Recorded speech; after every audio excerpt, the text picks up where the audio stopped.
ఇక వరుసగా మూడో ఏడాది కూడా సకాలంలో వరుణుడు మొహం చాటేయడంతో రాష్ట్రంలోని 275 మండలాల్లో వర్షపాతం తగ్గిపోయింది. ప్రారంభంలో కురిసిన వర్షాలతో మురిసిపోయి రైతాంగం సాగు చేసిన పంటలు వర్షాలు లేక మలమల మాడిపోతున్నాయి.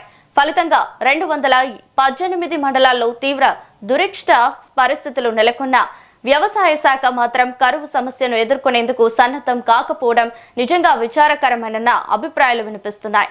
ఇక రాష్ట్రంలో సగానికి పైగా మండలాల్లో వర్షపాతం సాధారణం కన్నా తగ్గడంతో పైర్లు వాడిపోతున్నాయి. ఇప్పటి వరకు 275 మండలాల్లో తీవ్ర వర్షాభావ పరిస్థితులున్నాయి. వాటిలో 218 మండలాల్లో పూర్తిగా కరువు ఛాయలున్నాయి.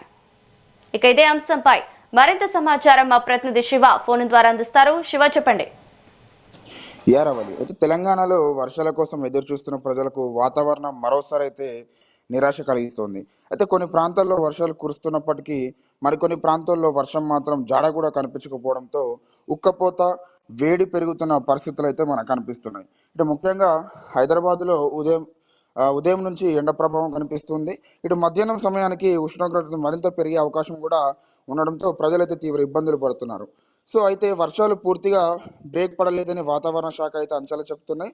తాజా వాతావరణ అంచనాల ప్రకారం హైదరాబాద్లో ఇవాళ ఉరుములు మెరుపులతో కూడిన గాలివానలు అవకాశం ఉందని, నగరంలో గరిష్ట ఉష్ణోగ్రత సుమారు 32 డిగ్రీల వరకు ఉండొచ్చని, కనిష్ట ఉష్ణోగ్రత కనీసం 23 డిగ్రీల వరకు ఉండొచ్చని కూడా అంచనా. సో వర్షం పడే అవకాశం దాదాపు 55% ఉందనడం కూడా ఐఎండీ ద్వారా మనం వినడం జరిగింది. అయితే రాబోయే రోజుల్లో పరిస్థితి ఏ విధంగా ఉండబోతుంది? అయితే రేపు కూడా హైదరాబాద్లో అక్కడక్కడ ఉరుములు మెరుపులతో కూడిన వర్షాలు కురిసే అవకాశం కూడా ఉంది. తర్వాత ఇక తెలంగాణలో కూడా రాబోయే రోజుల్లో పలు ప్రాంతాల్లో వర్షాలు కురిసే అవకాశాలు ఉన్నాయా అని ఐఎండీ కూడా హైదరాబాద్లో తాజాగా బులెటిన్లో పేర్కొనడం అయితే చూస్తున్నాం. అయితే ఉరుములు మెరుపులతో పాటు కొన్ని ప్రాంతాల్లో ఈదురుగాలులు వీచే అవకాశం కూడా ఉండడంతో ప్రజలు అప్రమత్తంగా ఉండాలని అధికారులు సూచిస్తారు. ఇటు మనం చూసినట్టయితే ఎందుకు వర్షం ఎండ కలిపి వస్తుంది. సో ఇటు ఋతుపవనాల సమయంలో తెలంగాణలో వర్షపాతం అన్ని ప్రాంతాల్లో ఒకేలా ఉండదు.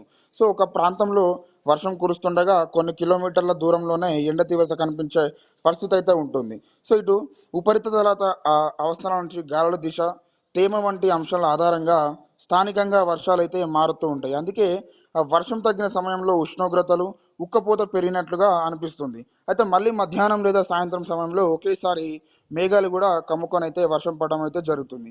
అయితే ఇటు వరుసగా మూడో ఏడాది కూడా సకాలంలో వర్షాలు లేకపోవడంతో ఇటు రాష్ట్రంలోని 275 మండలాల్లో వర్షపాతం లోటైతే మనకు ఏర్పడింది. అయితే ప్రాంతంలో కురిసిన వర్షాలకు సాగు చేసిన పంటలు ఇప్పుడు వర్షాలు లేక ఎండిపోతున్న 218 మండలాల్లో కనీసం 20% పైగా వర్షపాతం అయితే లోటడం అనేది తీవ్ర కరువు పరిస్థితులను అయితే మనకు నెలకొన్నాయి. అయితే కొన్ని మండలాల్లో ఏకంగా దాదాపు 40 నుంచి 70% వరకు వర్షపాతం లోటు నమోదైంది.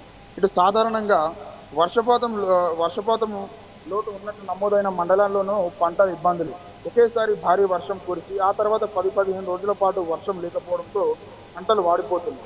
ఇటు ఎండలు పెరగడంతో బోర్లు, బావులు నీటి మట్టం అంతా అడుగంటుతున్నాయి. దీంతో బోర్ల కింద సాగు చేసిన పంటలు నీరందించలేని రైతులు తీవ్ర ఇబ్బందులు పడుతున్నారు. వ్యవసాయ శాఖ కరువు పరిస్థితులను ఎదుర్కొంటుందని తగ్గిన సన్నద్ధమైన ఆనందం అయితే మరి మూడో ఏడాది కూడా వరుసగా కరువు వచ్చే సంకేతాలు ఉన్నా మరి ప్రభుత్వం ఎందుకు కరువు నివారణ చర్యలు తీసుకోలేదు?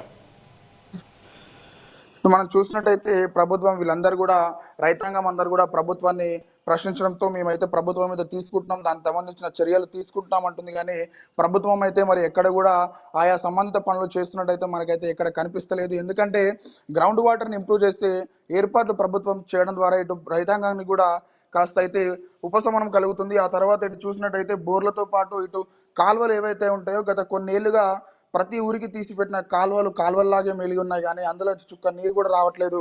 దీనిగాను ప్రతి ఒక్క రైతులందరూ కూడా తీవ్ర ఇబ్బందులు పడుతున్నారు, తీవ్ర ఆగ్రహం వ్యక్తం చేస్తున్నారు. కానీ దీనికి ఇంకా వచ్చే రోజుల్లో మరి గవర్నమెంట్ ఏమైనా ఇంకాస్త ముందంజ అడిగేసి వీరిని ఏమైనా చూస్తుందేమో అని మనం వేచి ఉండాల్సి ఉంటుంది.